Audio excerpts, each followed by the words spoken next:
Hey everyone, Jake here. Welcome back to a new video. Today I'm going over why checking your sales every day is killing your store. You might wonder, why is there a photo of a golfer?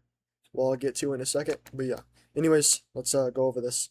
A lot of you guys will set revenue goals and then check it every single day. Most of you guys will follow a cycle that looks like this.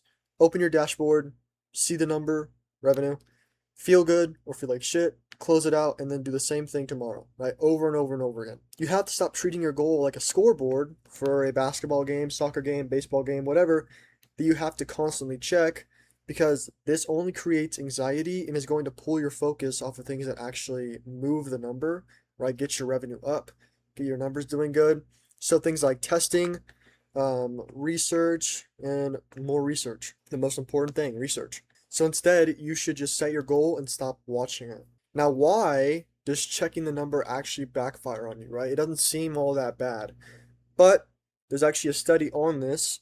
It was going over golfers, which is why near the title of the video or the title of the mirror board, there's a golf image.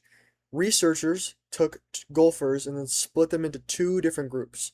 Group number one was told to focus on what they shot in golf or the score.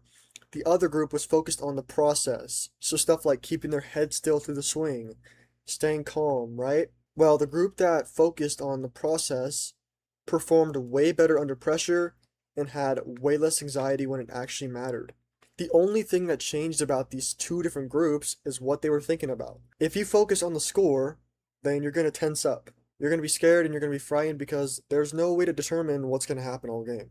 Your store is the same way, right? If you're checking revenue every single hour, every 10 minutes, seeing if you got a sale, you're not thinking about things that actually matter. So research, hooks, angles, why your CPMs are so high, fulfillment, these things that actually matter, okay? You're just stressing, and stressed people make horrible calls on their ads, right? They tend to make very bad decisions in the moment. What you need to do is to set your goal and then forget it. Forget about it. Stop thinking about it, okay? I want you guys to think about it like this for a second. Think about it like this for a second. Say you plant something in the ground, right? Say you plant a watermelon seed or something.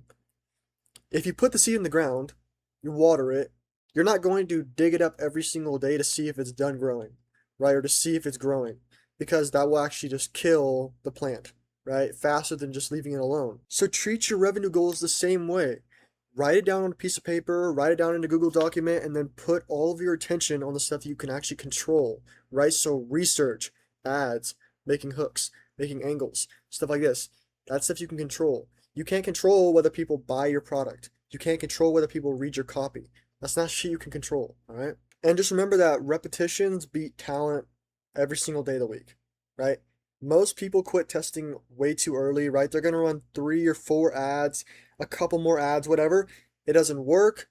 And then they're going to decide that this method is broken or they're not cut out for this e-commerce, running ads, right? Losing very early is just what testing looks like, right? You're going to fail. Like if you don't think you're going to fail in e-commerce, well, you have a very big surprise waiting for you because you're going to fail. And there's no reason to feel bad about failing because every single time you have an ad that flops, that's going to tell you something, right? You're going to be able to learn about your avatar, your angle, your hook, but only if you're reading the loss instead of feeling bad about it, right? You have to read the loss, not just sit in a corner crying about it. Oh, I can't make good ads. No. Focus on the ad that lost and then find out what was bad about it. Next, I'm going to go over something called self-perception theory.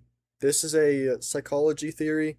The short version of what self-perception theory is that people are going to figure out who they are by watching what they do, not by what they hope or say they will do. Okay? So if you tell yourself, I'm going to be someone who runs profitable campaigns, I'm going to make ads that just bang every single time, but you're not actually testing consistently like you should, your brain's not going to buy that shit. Okay, you're just lying to yourself. So if I tell myself, oh, I'm going to be the best baseball player ever, but I don't play baseball, I mean, how the hell is that even supposed to work? But if you show up every single day, your brain will start to register, I am now someone who does this, right? I am consistent. I test ads.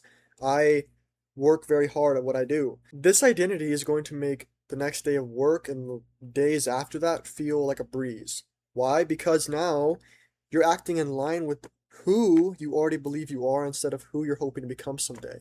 So instead of just telling yourself, I'm going to be this one day, I'm going to be that one day, start acting like that person would, and then you'll be that right now. Now, for the last part, let's go over what this actually looks like inside of your business. First, set or write your goals down one time, right? Whether it's a revenue goal, ROAS goal, maybe you run a different business model, write down the goal, write it somewhere, okay? Write it down somewhere and do not obsess over it daily. Every day, you need to just focus on your inputs, right? So for e-commerce, how many creatives you're testing, how many hooks you're writing, how much avatar research you're doing, and research in general, right? Not just avatar, product, researching competitors, stuff like that, right? And when a test fails, from now on, whenever a test actually fails on you, pull a lesson from it instead of spiraling. Now, if you're like, but I don't know how to pull lessons from failed test, how do I do that? Guys, use Claude, right? Use Claude. You also have YouTube, right? I'm sure there's a video out there.